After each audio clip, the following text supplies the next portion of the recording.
Bugungi darsimizda biz sizlar bilan eukaryotic cell structure, ya'ni eukaryotik hujayralar tuzilishi bilan tanishamiz. Xo'p, strukturasi.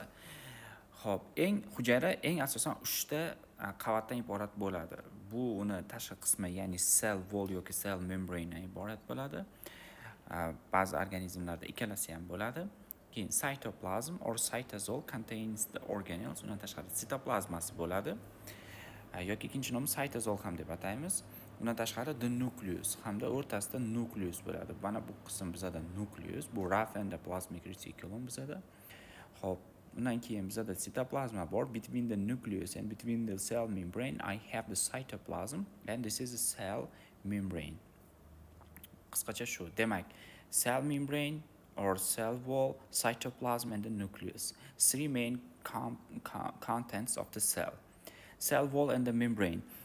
Plants, bacteria and fungi. 3 ta organizmlarda, birinchisi o'simliklar, plants, bakteriyalar va zamburug'larda, fungilarda bizada have both a cell wall and the membrane.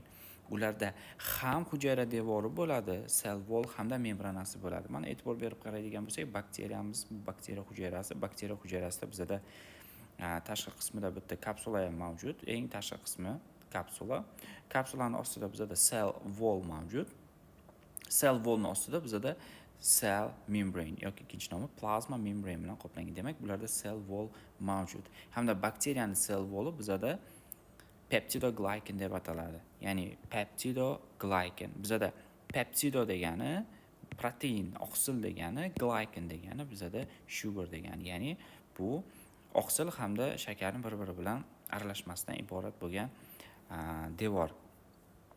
Undan tashqari bizada fungilarimiz bor, zamburug'larda. Fungiga e'tibor beradigan bo'lsangiz, mana bu qism bizada membrana hamda membrananing ustki qismida, membrananing ustida bizada cell wall mavjud hamda bu cell wall zamburug'larda hitin deyiladi. Hitin. O'simliklarda pastki qismida ko'rib turibsiz, o'simliklarda bizada cell membrane mavjud. Cell membrane ustki qismida bizada cell wall mavjud. Va bu cell wallning nomi bizada cellulose deb ataladi. Cellulose.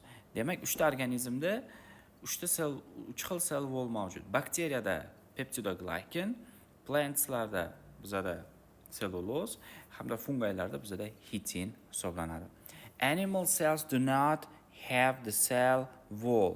Animal cells have only the cell membrane. Hayvon hujayralarida cell wall mavjud emas. Hayvon hujayralarida faqatgina cell membrane bo'ladi, hujayra membranasi bo'ladi. Keling, hujayra membranasi haqida ko'proq gaplashsak. Hujayra membranasi o'zi yog' qatlamdan tarkib topgan va buni nomi bizada fosfolipidlar deb ataladi. Qanaqa yog'lar desa, fosfolipidlar deb ataladi. Fosfolipidning ko'rinishi mana shunaqa. Bu bitta fosfolipidning ko'rinishi. Undan tashqari fosfolipidlarni bizada ostida, ya'ni fosfolipid o'zi 2 qavat bo'ladi. Hujayra membranasi. Fosfolipidni bizada ichki qismida, demak, cytoplasm bor. Fosfolipidning tashqi qismida bizada interstitial fluid, ya'ni hujayra tashqarisidagi suyuqlik mavjud. Fosfolipidning tashqariga qarab turgan qismi ham, ichkariga qarab turgan qismi ham bu boshchalardan iborat. Ya'ni fosfolipidning bizada boshchasi mavjud ekan. Fosfat yog'lar bo'lsa kerak. Fosfat yog'larni bizada yog'larda bizada boshcha mavjud hamda ularni tail, ya'ni dumchalari mavjud bo'ladi. Xo'p, boshchasi bizada hydrophilic hisoblanadi. Ya'ni hydro degani suv, philic degani ya'ni yaxshi ko'rish, suvni yaxshi ko'radi.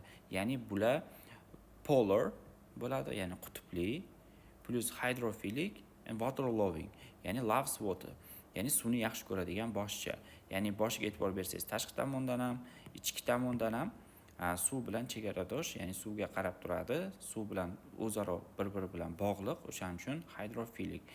Va bizada dumchasi bu hydrophobic hisoblanadi, ya'ni bu suvni yomon ko'radi. Ya'ni fobiyasi mavjud suvga degan ma'noda keladi. Va bu non-polar, bu qutbsiz non-polar hisoblanadi. Va bu suvni o'zidan itaradi. Suv ham bu qavatdan qochadi. Ya'ni mana bu qavatimizda, ya'ni bizada phospholipid bilayer, bu birinchi qavat, bunisi ikkinchi qavat va o'rta qavatimiz bizada hydrophobic hisoblanadi va bu qism yog' qatlam hisoblanadi. yog'ni yaxshi ko'radi, lekin suvni o'tkazmaydigan qavat hisoblanadi. Ichkariga suvni qo'ymaydi. Xo'p, lipid bilayer undan tashqari hujayra membranasiga, cell membranaga xos bo'lgan eng zo'r xususiyat bu selectively permeability yoki semi permeability deyiladi yoki selectively permeable. Ya'ni bitta narsani hujayra membranasi yaxshi o'tkazsa, ikkinchi narsani yaxshi o'tkazmaydi. Bu tanlab o'tkazuvchanlik xususiyati hisoblanadi. Selectively permeability deb ataladi. Xo'p. Undan keyin hujayra membranasidagi transportda bizada 4 ta turi mavjud. Birinchisi simple diffusion, ikkinchisi facilitated diffusion, uchinchisi active diffusion yoki transport, uchinchisi bulk transport deb ataladi. Ya'ni o'zi diffuziya nima degan? Diffuziya bir modda molekulalarining boshqa moddalar orasida tarqalishi, tashqaridagi molekulalarning ichkariga kirishi, ichkaridagi molekulalarning tashqariga chiqishi. Mana shu narsa diffuziya. Diffuziya uchun bizaga hujayra membranasi kerak bo'ladi. Hujayra membranasining asosiy funksiyasi ham shu o'zi, diffuziya, passage of substances. Narsalarni o'tkazish vazifasini bajaradi. Hujayradan ichkaridan tashqariga, tashqaridan ichkariga. Keling, passiv diffuziya haqida gaplashamiz. Passiv diffuziya bu simple transportda bitta turi. Simple transportda ikkita turi bor. Simple transportda ikkita turi bor. Xo'p, birinchisi bu bizada passive diffusion, ikkinchisi bizada facilitated diffusion. Hozir uni bittalab gaplashamiz. Demak, birinchi vakili passive diffusion haqida gaplashamiz. Diffuziya bir modda molekulalarining ichkariga kirishi, boshqa molekulalar orasida tarqalishi. Mana shu diffuziya deyiladi.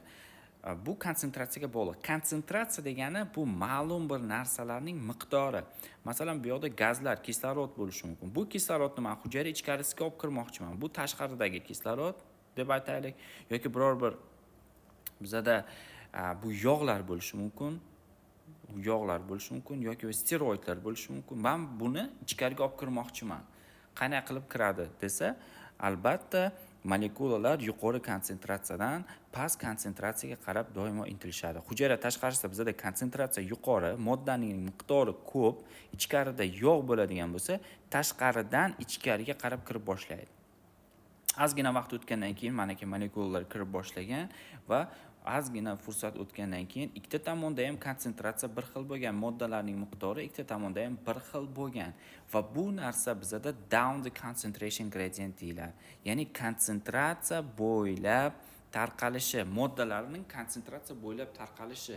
Moddalar konsentratsiya ko'p joydan kam joylarga boradigan bo'lsa, from an area of higher concentration to the area of the lower concentration harakatlanadigan bo'lsa, bu simple diffuziya deyiladi.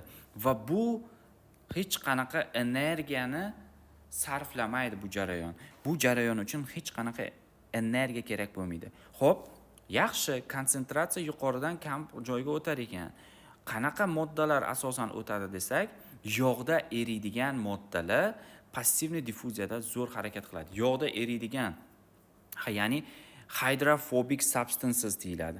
Hydrophobic substances nega hidrofilik emas? Shundoq ham hidrofilik bu mana bu fosfolipidni boshchasi bilan o'zi tutashib turadi, bir-biri bilan bog'liq. Lekin hydrophobic substancelar faqat hujayra membranasidan kesib o'tiladi. Nega deganda mana bu hydrophobic taillar bizada. Hydrophobic tailni tilini hydrophobic substancelar tushunishadi, ya'ni ular o'tib ketisha oladi. Hydrofiliklar o'ta olmaydi chunki bizada bu yoqda maxsus hydrophobic taillarimiz mavjud. Shuning uchun ham hydrophobic substances can easily cross this membrane.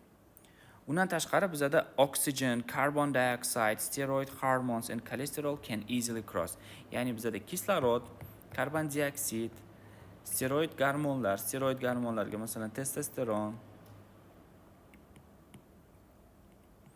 estrogen, undan tashqari xolesterol bemalol bizada simple diffuziya bo'ylab harakat qiladi. Ikkinchi